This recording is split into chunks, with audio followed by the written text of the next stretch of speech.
Eyo, n'umuhungu wanyu umuhanzi mukunda benshi Karfani Shakuru aka Govinda. Kugira ngo berwe ugomba nawe gukurikirana ikiganiro Tsapa Fashion Show. Nanjye nicyo nkurikirana kugira ngo berwe. Hey there, my name is Juan, I'm a stylist and I follow Tsapa Fashion Show. I'm telling this to the fashion lover. This is the best station. It's Moses, I'm designer emotions, nkurikira ikiganiro Tsapa Fashion Show. I'm Tanga, nkurikirana Tsapa Fashion Show. Hello, my name is Kente Christabel. I'm a fashion designer from Uganda. When I'm in Rwanda, I watch Tsapa Fashion Show. Kwambara neza ni ingenzi mu buzima bwa buri munsi. Nitwa Rwanda, nkurikira ikiganiro Tsapa Fashion Show. Welcome mbahaye ikaze muri Tsapa Fashion Show. Nizere yuko mwagize icyumweru cyiza. Nkuko bisanzwe tujye kubagezaho amakuru menshi ajyanye na fashion arayaranze iki cyumweru ndetse n'udushya twishi twabateguriye. Ntimugira aho mujya, ni Muri y'umubyeyi.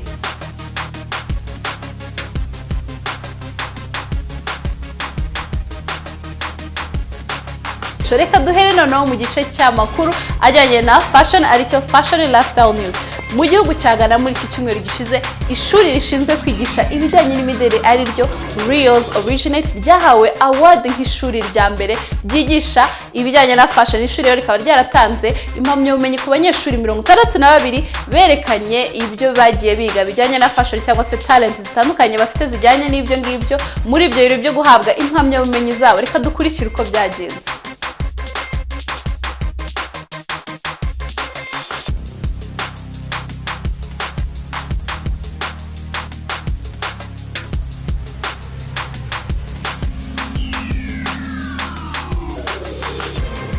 Mu birori byo gutanga impamyabumenyi nibwo fashionghana.com yahaye igihembo ishuri ry'imideli Real Originate nk'ishuri rya mbere ryigisha ibijyanye n'imideli. Abanyeshuri 62 nibo bahawe impamyabumenyi nyuma y'amasomo bari bamazemo amezi agera kuri 6.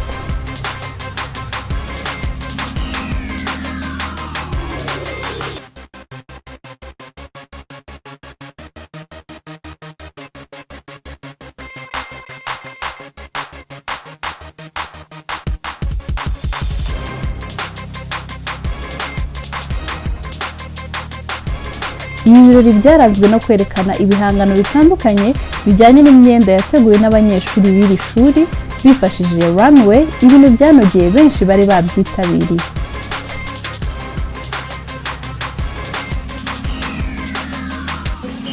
Yes, ani makuru dufite rero nuko umunyamideli w'icyamamare ukomoka mu Bwongereza ariwe Naomi Campbell muri iki cyumweru yagaragaye asohokana n'umuhanzi w'icyamamare wo muri Nigeria ariwe Uzwi. Beshi kuri babibaza niba aba bombi bakundana. Aba rero bakaba baragaragaye ubwo bajyaga muri GQ Men of the Year Awards, bikaba byaratumye benshi bakomeza kwibaza niba koko aba bombi baba basigaye bakundana. Naomi Campbell w'imyaka 48 akaba ataratangaza niba koko yaratandukanye n'umuraperi bamaze igihe bakundana wo mu Bwongereza ariwe Skepta. Gusa bikaba bigaragara yuko we na Uzwi bamaze igihe basohokana cyane, dore ko muri iyi minsi ishize basigaye bakunze kuba bari kumwe, cyane yuko no muri Milan Fashion Awards batambukanye ubwo berekanaga imyenda ya Dolce & Gabbana. Ku ruhande rwa Uzwi rero nawe nta kintu aravuga ku bijyanye n'urukundo rwe na Naomi Campbell, cyane yuko mu minsi ishize byari bimaze igihe bivugwa yuko yaba ari mu rukundo na Tiwa Savage. Reka dukomeze rero muri Fashion Academy. Muri Fashion Academy rero bitewe nuko benshi bakunze kwibaza ibibazo bitandukanye kujyanye n'imisatsi y'inyongera, ari ama plant, ari ama perruque. Akaba ariyo mpamvu rero uyu munsi twifuje kubaganira birambuye ku bijyanye naho ino misatsi yaturutse ndetse n'uburyo ikorwamo. Ese wari uzi uburyo ino misatsi ikorwamo? Kurikira ni muri Fashion Academy. Imisatsi y'imiterano ikomeje kwambarwa na benshi hirya no hino ku isi, cyane abirabura. Nubwo abirabura ari bo bayambara cyane, burya iyi misatsi yatangiwe n'abanya-Egypte mu mwaka wa 3400 mbere y'ivuka rya Yezu. Muri icyo gihe bambaraga imisatsi iboshye y'abantu, ibyo twita human hair, n'indi ikoze mu bwoya bw'intama. Basigaga amabara atandukanye, cyane ubururu, umutuku, ibara risa na zahabu, aho umwamikazi Cleopatra aho yakundaga kwambara perruque zikoze nk'ibisuko na makiyaje z'ubururu kuko ryari ibara ryakunda cyane. Iyi misatsi yaje kwamamara i Burayi no muri Amerika ahagana mu 1700, aho perruque y'umweru yasobanuraga umuyobozi w'ububasha bwo hejuru cyangwa bigasobanura ivuka ry'umuntu. I Burayi mu Bufaransa hino misatsi yaje ubwo umwami Louis wa 14 yatangiye kuzana uruhara agatangira kwambara imisatsi y'imiterano agira ngo abaturage ayobora batamufata nk'umunyantege nke. Ibi bikaba byaratumye n'abandi benshi batangira kuyambara ari abagabo n'abagore. Mu kinyejana cya 19 nibwo imisatsi y'imiterano yamamaye cyane ubwo hazaga ubwoko bwa weave bwiswe switch kuri ubu rizwi ku izina rya clip in, akaba ari plant ifite utubano tw'indumane ufatisha ku musatsi bikaba byoroshye kuyishyiraho ndetse no kuyikuraho. Iyi misatsi ya human hair ikaba yari ihagaze hagati y'amadolari 25 na 30 muri icyo gihe. Mu kinyejana cya 20 nibwo insokozo ya pompadour yagezweho cyane, ikaba yarasabaga imisatsi y'inyongera cyangwa se weave. Iyi nsokozo ikaba yaraturutse ku wahoze ari inshoreke y'umwami Louis wa 15 ariwe Madame de Pompadour wasokozaga imisatsi byimbye ijyanye inyuma uhereye ku gahanga. Muri icyo gihe akaba haragezweho n'indi misatsi ya plante yiswe frisette ndetse n'iyitwa plaits.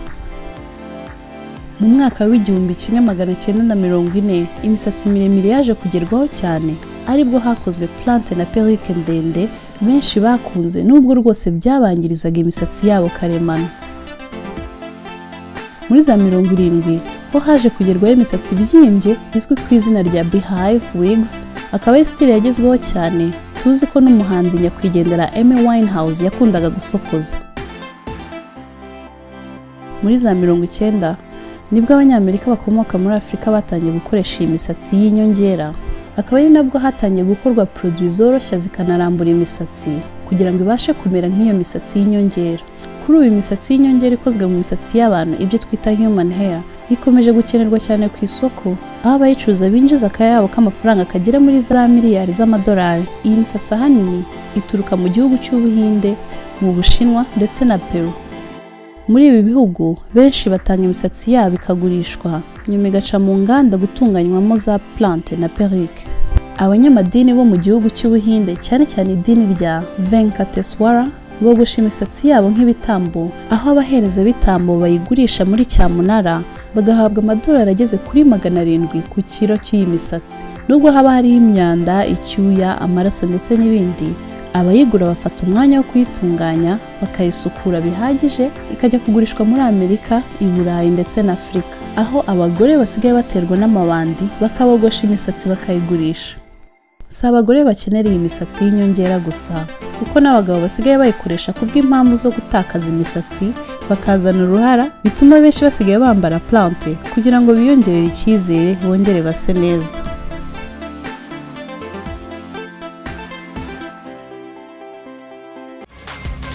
ngira ngo rero mwabyumviye byinshi ku bijyanye n'imisatsi dukunda gutera ku mitwe, aho yabiva ndetse nuko atari abadamu gusa cyangwa se abirabura gusa bayambara, ahubwo n'abagabo nabo bajya bayikenera ku mpamvu zinyuranye. Reka dukomeze rero na the interview. Muri the interview rero nk'uko mumaze kwimenyera tugira umutumirwa ukora ibintu bijyanye na fashion. Kuri uyu munsi rero tukaba turi kumwe n'umunyamideli wabigize umwuga watuganirije byinshi kuri we, kumugiraho mujye. Nk'uko mubimenyere muri the interviews n'ahandi tuganira n'abantu batandukanye bakora ibijyanye n'umwuga wa fashion, ari abamodo n'aba designers n'abandi benshi. Uyu munsi rero muri Hotel Villa Portofino tukaba turi kumwe n'umumodo wabigize umwuga. Tuguhaye ikaze muri Tsapa Fashion Show. Murakoze cyane. Yes, watubwira amazina yawe? Nitwa Mugisha Rudgilit. Benshi bakaba banzi ku izina rya Giggy. Nkaba ndi umumodo mu kamashomaro, abwo mu Kinyarwanda nabyita ko ndamamaza, ibyo ndabikora na acting, usibye ko ntaratangira kujya muri acting ya movie. Nkaba nkora music videos. Nizo na actingamo. Ubu niwe Giggy. Giggy, utubwiye yuko ukora modeling kamasho, ese ntago ushaka kuba ukora runway catwalk? Nabyo ndabikora byose. N'ama runway ndayakora, ama fashion shows, byose ndabikora. Okay, hanyuma se ibintu bijyanye nk'ibyo ngibyo kwa acting, ese umuntu arabyigira, ni impano umuntu yiyumvamo, bigenda bite? Okay, hari ababyigira, hari n'abafite iyo mpano. so ngiye nibonyemo ko mfite iyo mpano kuva kera. Nakundaga kwigana abantu mu bintu nk'ibyo, kuba nasetsa abantu turi kumwe, cyangwa se kuba nshobora kwakitinga imbere y'abantu benshi. Yanza kubona ko ari impano no gukunda kuba imbere cyane ya kamera. Ntabwo ufite, nasanze rero mfite impano kandi ndabikunda. Nese utubwiye yuko akenshi ukora ibintu bya acting. Ese ari acting umumodo n'umu actor bitandukaniye cyangwa se bihurira hehe? Ni ibintu bijyana kenshi. Ni ibintu bijyana ko modeling na acting. Modeling guca imbere y'abantu. Haba hari na kamera nyinshi, haba hari gufata amafoto. Acting rero nayo bimeze kimwe. Urumva acting iyo uri umacteur uba bagomba kwambika, urumva ni fashion, hajemo fashion. Urumva ni ibintu bihuza cyane. Bisaba gutinyuka ntabwo waca imbere y'abantu ufite ubwoba. Okay, ese kwactinga ni impano umuntu aba yifitemo cyangwa se ujya kubyigira? Ni impano umuntu aba yifitemo. Usibye ko hari n'ababyigira of course, kuko hari amashuri yo kwigisha acting bibaho, ushobora kubyiga n'igihe ufite iyo mpano. Kuko turebeye ku basitari bo muri Amerika, usanga nk'umuntu tuvuge uri nk'umuririmbyi, urabizi ko hari abaririmbyi bajya bakora na acting. Urumva ntago aba yaragiye mu ishuri ngo ngabyige, ni ibintu wisangamo. Ushobora kuactinga se nonaha ngaha akantu gatoya? Okay. Hey beautiful. What's up? How you doing? Oh my god. You look like 60 glass of milk. Hey, real question. Is it you? Is that really you? Is it you? Huh? Thank you so much. I don't know. Ntago mbizi nimba byari bibi cyangwa uri muri acting. Tugarutse rero kuri fashion, hari abantu benshi baba batazi ikintu umuntu umumodo agomba gukora. Azini ibintu umuntu umumodo cyangwa umuntu wifuza kumuba agomba kuba afite cyangwa se agomba gukurikiza, ari mu myitwarire, ari muri physique. Ese ni ibihe nkawe ubimazemo igihe? Cyambere urabizi mu kazi kose ugomba kugira discipline. Ugomba kugira discipline muri modeling, ko kaba ari nk'akazi, kaba ari akazi. Kugira discipline, ukabikunda, ukabyibonamo, ikindi ukabikorera, ukagerageza nyine ebana kubirwanira. Nk'ibyo nari nakubwiye, ukuntu umuntu arya, ntabwo biba byoroshye. Ugakora sport, ukamenya nyine ukuntu wambara, ukamenya uburyo wicara ugeze mu bantu, ukamenya uburyo uvuga imbere y'abantu. Umva ni ibintu byinshi bijyana, ukamenya n'uburyo utambuka mu rukweto wambaye, waba uri umukobwa, cyane cyane abakobwa, waba uri n'umuhungu, ukamenya ukuntu utambuka. Kandi biranagufasha mu buzima. Iyo umuntu akubonye abona nyine uri umuntu uhagaze neza. Ibi bikaba byatuma binaguha n'amahirwe, nk'umuntu akubonye ukuntu utambuka akaba yakwikundira, akaba yaguha n'akazi. Giggy, ese kuba umumodo ni akazi kagoye? Kubera ko ngiye mbikunda, mba numva bitangoye. Nshobora gukora icyo ari cyo cyose kubera ko mbikunda. Ntago kuri gihe niko myumva, ariko biragoye still.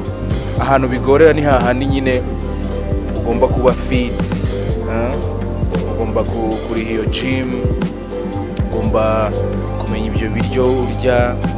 Ako kantu niko numva ko gashobora kuba kagoranye muri career ya modeling. Impamvu nari nkubajije nimba ari ikintu kigoye ni ukubera yuko hari abantu benshi nk'abamodo babijyamo ugasanga batangiye gukoresha amadroge, ugasanga nyine like ntabwo ubuzima ari ubwabo cyangwa ukabona afite depression mba nibaza yumva biterwa na stress umuntu aba afite cyangwa se biterwa n'ikindi kintu. Sindabona umumaro sinzi w'idroga ndabizi aho ngaho sinzi biterwa n'umuntu ibibazo afite wenda yifitiye cyangwa background yiwe.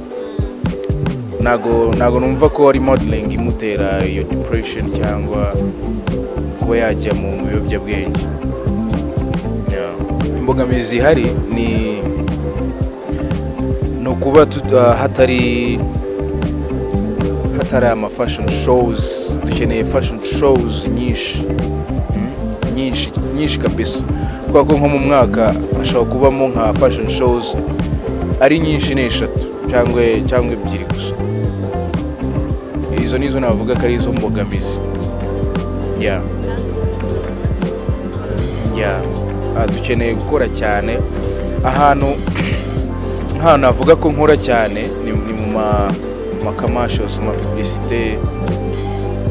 Niho navuga ko mbigereranyije ama publicité niyo nkora cyane.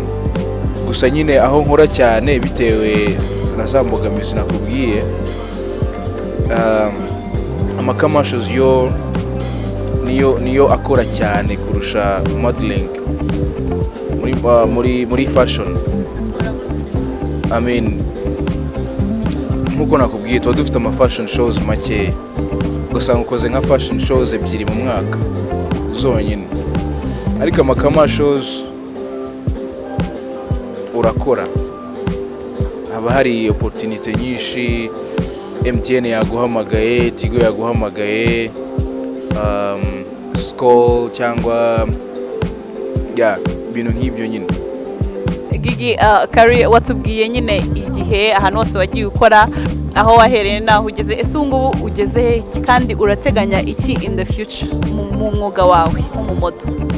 Ikintu navuga bimaze kungezaho, ntago ndi buvuge account yanjye ko ningana ariko ibyo maze kugeraho ni byinshi. Cyane navuga nyine ku rwego rwa career yanjye maze kugira ama connections menshi. Usanga mu bihugu duturanye bampamagara, Nairobi, East Africa. Biba byoroshye kuba najya gukora publicité batarinze kujya, mbese ntago bingora. Hanyuma urateganya iki in the future? Ni izihe plans ushobora kuba ufite? Future plans ufite kuri career yanjye nta yindi no gukomeza gukora cyane, kudacika intege, kandi nkagerageza kwiyinforma, nkaba nahindura uburyo nkoramo, nkagerageza kwegera n'abantu babintanzemo bakampa kuri iyo experience. Mu gusoza rero ndagira ngo ugire inama cyangwa se utange message ku banyarwanda cyangwa abana surtout urubyiruko babifitemo impano yo gukora modeling, ariko bakaba bacibwa n'intege cyane yuko ari ibintu biteta bikugeza uteta ubara amafaranga ako kanya. Nyine hari inzira, hari process. So nagira ngo ubagire inama, nyine ubabwire what you have to do kugira ngo ugere aho ushaka kugera. Inama nagira urubyiruko rushaka kwinjira mu mwuga wa modeling cyangwa se acting,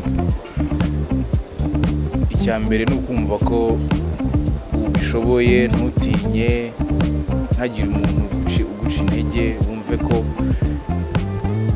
ushaka kuba wowe, ube wowe kwanza, wumve ko ufite confidence, wumve ko nta kintu gishobora kuguhagarika, kandi ntiwite ku nyungu cyane zihita ziza ako kanya. Urakomeza ugakora ntushike intege. Nimba ugiye hariya ugakora ntibaguhembe, ntugashike intege kuko iba ari passion ufite. Numva ariyo nama nabagira. Urakoze cyane. Yes sir. Ngira ngo yo mwimviye byinshi ku munyamideli Giggy, ku buzima bwe nk'umumodo ndetse n'ubuzima bwe bwite, ndetse n'ibyo yabateganya mu minsi iri imbere. Reka dukomeze rero na celeb style. Celeb style rero nk'uko mumaze kubimenya ni handi tubaganiriza byinshi ku bijyanye n'imyambarire y'icyamamare. Uyu munsi twaba twahisemo kubaganiriza kuri Christianno Ronaldo, akaba ari umukinnyi wa football mukunda muri beshi. Ntimugire aho mujya, ni celeb style.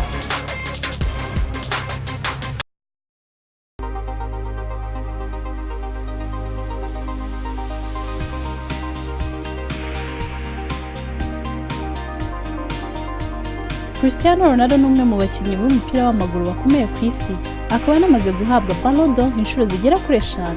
Si ibyo gusa kuko uyu mukinnyi akunzwe cyane, dore ko ari n'uwa kabiri ufite abamukurikira benshi kuri Instagram, kuko afite followers miliyoni 141 zirenga. Usibye gukurikiranwaho kuba azi gukina umupira bitangaje, uyu mukinnyi ukomoka muri Portugal burya anamenyereweho nk'umwe mu bakinnyi bambara neza, dore ko bitamenyerewe yuko abakinnyi b'umupira burya bamenya ibyo kwambara. Ku bijyanye n'imyambarire ya Christianno, azwiho gukunda kwambara ipantaro y'jeans agashyiraho ikoti bimenyerewe nka smart casual outfit, bimubera cyane kandi bikaba bikunze kuba kuri taye, cyane cyane amapantaro amwegereye akunda kwambara. Si ibyo gusa kuko anaberwa cyane n'imyambaro yo mu minsi isanzwe nk'imipira, amashati ndetse n'imyambaro yo kurimbanwa izwi nk'amasuits meza kandi ahenze.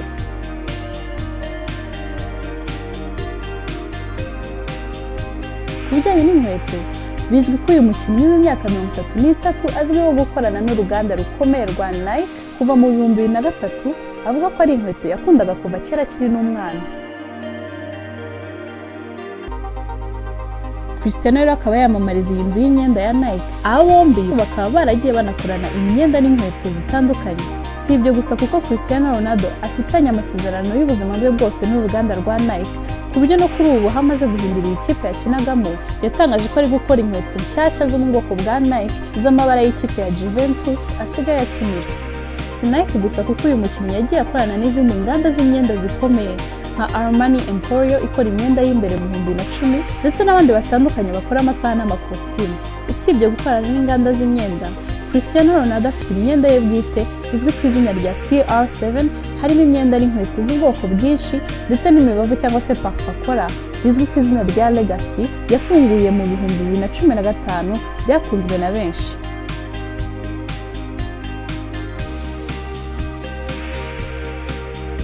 Ku bijyanye n'imisatsi, uyu mukinnyi afite umuntu umwitaho, dore ko akunda kuba afite imisatsi mike. Icyatangaje benshi nuko Christianno Ronaldo afite umuntu yishyura buri kwezi ushinzwe kujya gutunganya imisatsi y'ibumba ry'ishusho rye rya wax, ngo ayikore uko iye bwite imeze kugira ngo bahore basa.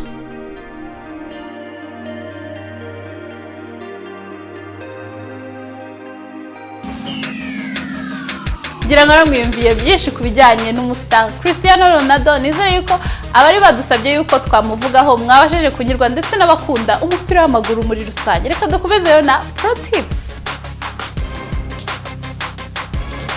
Kuko bisanzwe rero, reka turebe icyo Munyana Joyce yaduteguriye. Tubahaye ikaze muri Pro Tips. Nk'ubusanzwe tubazanira ibintu byiza cyane biborohereza ubuzima. Uyu munsi rero tugiye kubereka ibintu biri interesa cyane, nizere yuko mwese muraba mudukurikiye. Ubusanzwe rero abantu bakora makeup bakenera gushiraho false lashes cyangwa se ingohe bomekaho. Nk'uko mubizi, umuntu ugiye guteraho lashes cyangwa se ingohe z'interano akenera ibintu byinshi bitandukanye, harimo kugura izo ngohe, kugura kola ari bukoreshe, ndetse n'uburyo ari bupima ijisho kugira ngo bize gukwiraho, akaza no kuzikata kugira ngo aze gukwizaho neza nk'uko abyifuza. Bitari ibyo byonyine, hari n'igihe bikuviramo ingaruka, ukaba wagira infection mu ijisho cyangwa se ukaza kugira urimo urakuraho za lashes zawe, ndetse bikakuviramo gupfuka n'izo wari ufite, bikaba ngombwa ko ujya uhora uzishiraho. Ibyo aho kugira ngo unyure muri ibyo bibazo byose, Pro Tips uyu munsi bafitiye igisubizo. Tugiye kurebera hamwe uburyo wakuza ingohe zawe utiriwe unyura muri iyo stress yose, kandi ukaba uzifite ari zawe zisa neza, ukagenda usa neza nk'uko byifuza. Hari uburyo bwinshi bushoboka umuntu ashobora gukoresha kugira ngo akuze ingohe ze neza, ariko uburyo tugiye kubereka burakenera ibintu bikurikira: igi n'amavuta ya vaseline. Turatangira tumena igi. Umweru w'igi niwo wonyine twe dukeneye muri aka kanya. Turamena rero igi ryacu nk'uko bisanzwe dukoresheje ifoke. Turangiza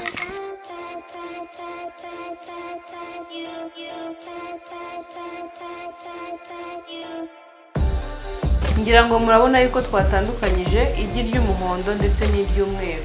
Akaba ari iringiri rero turi bukenere tukarivanga ndetse na vaseline kugira ngo iyo umaze kubona umweru w'igi ufata akayiko kamwe ka vaseline ukavangamo.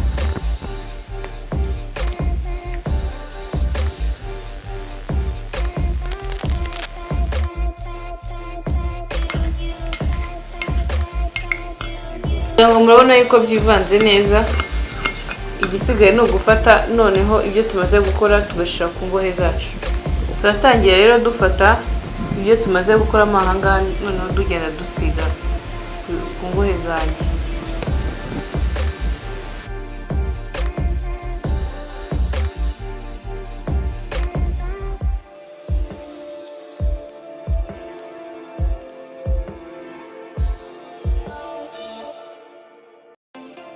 Nizere ko mubona impinduka igaragara.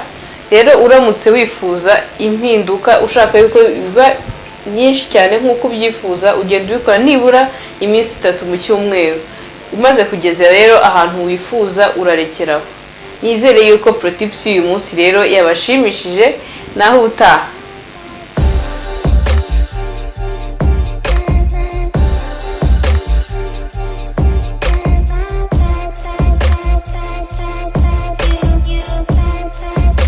Nizere rero yuko mwabashije gukurikira uburyo bworoshye wakuza ingohe zawe utarinze ukenera mascara cyangwa se za ngohe z'interano. Reka dushimire mugenzi wacu Munyana Joyce. Ndabibutsa rero yuko uramutse ufite icyifuzo cyangwa se igitekerezo kubyerekeye abahanzi mushaka ko tuvugaho, ibyo mwamwifuza se ko tubigishaho bijyanye n'imyambarire n'ubundi buzima bwa buri munsi, mwatwandikira kuri WhatsApp number iri kuri screen yanyu.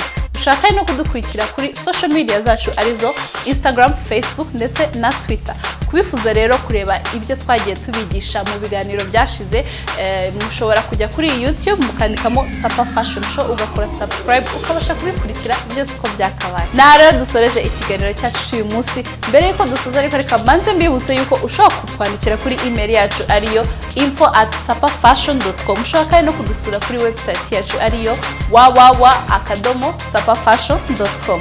Reka dusoreze rero hano, gusa sinajyana ntashimiye kandi na bagenzi banjye babafashije gutegura kino kiganiro kugira ngo kibageraho 5 kuri 5 aribo Olivier Umukura ndetse na Fabrice Ndayishimiye.